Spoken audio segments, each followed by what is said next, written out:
In this video, I will be sharing my experience competing in the first ASEAN Youth Debate 2022, as well as my story of struggling with coming out of my own shell.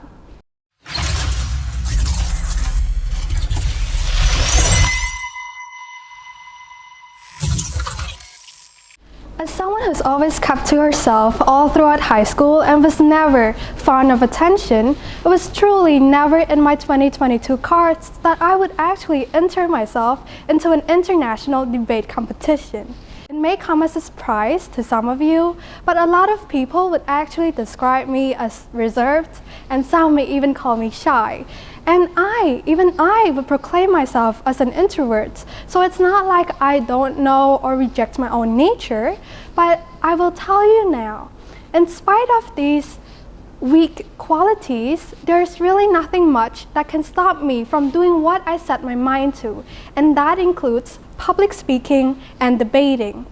But first, hello! I nearly forgot to introduce myself there. My name is Maria. The talented video editors will put my very long full name on screen, so if you're curious, there. I am a Year 3 student from the Faculty of Civil Aviation, majoring in Airline and Airport Management at BELTEI International University. In this video, I will be sharing my experience competing in the first ASEAN Youth Debate 2022, as well as my story of struggling with coming out of my own shell. If you want to know the technicalities of a debate or hoping you'd hear some professional consultation relating to debating, I'm afraid this is not the video for you, as my experience as a debater has not extended a level that I'm confident with yet, but I may be able to offer you some general advice as your friendly neighborhood sister. Now back to my story. As I've said, I've always been a quiet child, not much messing and playing around at all this one. So imagine my surprise when I realized what I was truly passionate about, and that was public speaking. For me at least, it was never about garnering attention to myself and not marketing myself either. It was just this genuine and earnest desire for others to learn and gain something from what I've prepared and researched so hard for them. I discovered this love for public speaking in 6th grade, and since then I've always kept this very close to my heart and have always received great responses from it. But it wasn't until my first year of university that I considered competing in public speaking. Yes, all those years and my public speaking only existed within the confines of the classroom. And it also occurred quite sparsely, only when the teacher assigns the class a presentation assignment. And that was at most 10 times a year, and keep in mind, I was enrolled in 2 schools back then. It certainly didn't feel enough for me, and I felt stuck. Granted, I should have sought for more opportunities outside, maybe like a camp, workshop, or even competitions, but I was clueless back then, didn't know that there was such a huge world outside the classroom, outside the school, where I get to challenge and develop myself in the areas I'm truly passionate about. In university, I was given the chance to participate in public speaking and presentation quite often for our assessments. And when the faculty saw my enthusiasm for it, they encouraged me to apply for the BELTEI International University public speaking competition. So I started first with class level against my classmates, then faculty level, then campus level, and finally the university level to find the champion speaker at BELTEI International University. On my first time, I got 2nd place. It was not a glorious moment for me. Tears were involved, and I know that 2nd place was not bad at all. Don't get me wrong. It's not bad, far from it. I was just not initially aware of the gravity of my first competition. So I had to deal with many things like stage fright, stress, pressure, poor time management, among many other things. But I do not regret the experience. I will never. We all got to start somewhere, right? And now in hindsight, I know that it was just the beginning of my storied journey to achieve self-actualization with the support of my family, my friends, and my beloved mentors. My next competition after that was the ASEAN Youth Debate 2022, the first competition of its kind in the ASEAN context. I remember that when they first started to call out for applicants and promoted the program to my university, I was encouraged by my faculty to put my name forward. And to be honest with you all, I was doubtful at first because my experience in debating back then was just the one time I had joined a 3-month public speaking and debating course in 2018, and that was really the extent of it. I had not used the knowledge and practice on it since then and was a beginner at best when I applied. But I was confident in my English speaking abilities, so when the screening interview rolled around to pick out who will get to compete, I was not surprised when they announced that I had passed.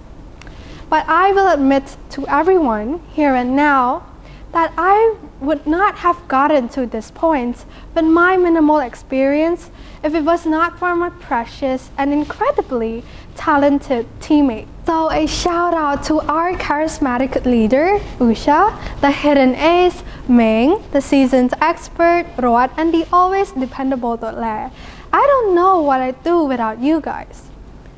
In a debate, when it's one team up against another team, in the heat of the moment, who can you depend on if not your teammates? If you do not have great chemistry with each other, if you do not support one another, how can you show great strength and unity in front of a great challenge like this one? In our case, and I can speak for the others as well, that the relationship we have with each other is more than just teammates. We're found family. In the last 3 months for the competition, I've probably met up with them more than any other relatives. Because of the debate also, and also because we genuinely enjoy each other's company. It was easy to set up a time where we could meet up and discuss the debate or other various topics. What you do not know is that when 2 of our teammates went overseas for an extended amount of time, we still talked to each other through Zoom and kept in touch through Telegram. And that happened 2 times during the course of the 3-month competition.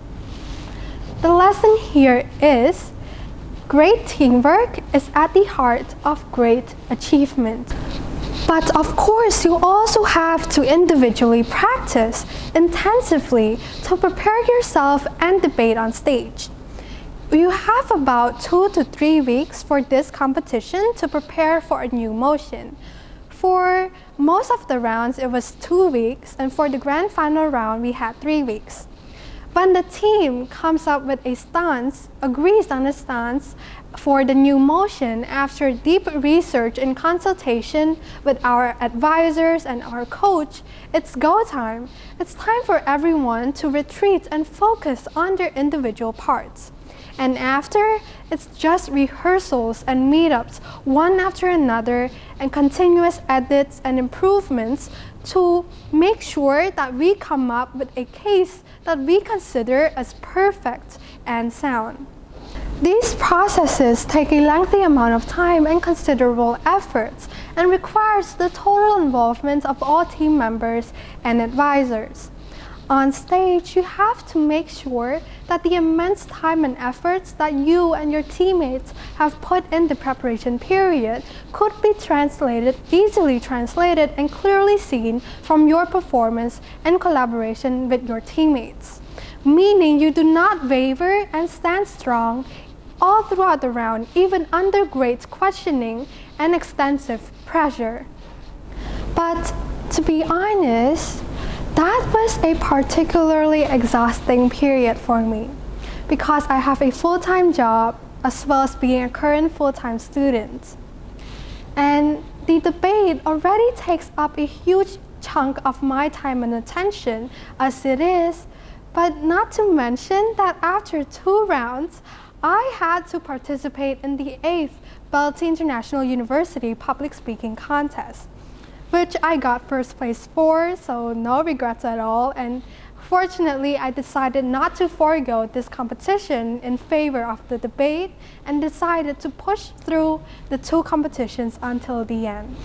But I do not want to scare you. I am not lying when I say that these past few months have been the most enlightening period in my life to find who I really am and discover my potential.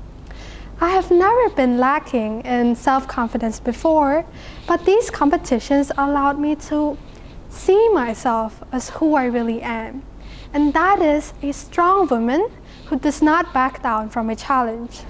So this is to everyone who's watching, and especially to you who's younger than me and are still figuring out who they really are. You cannot let anybody make you feel small. You are as deserving of opportunities and love as anyone else, and I assure you that the only person you are destined to become is the person you decide to be. And the only way to do that is to not give in to hardships and continue moving forward, always. Now, thank you and goodbye.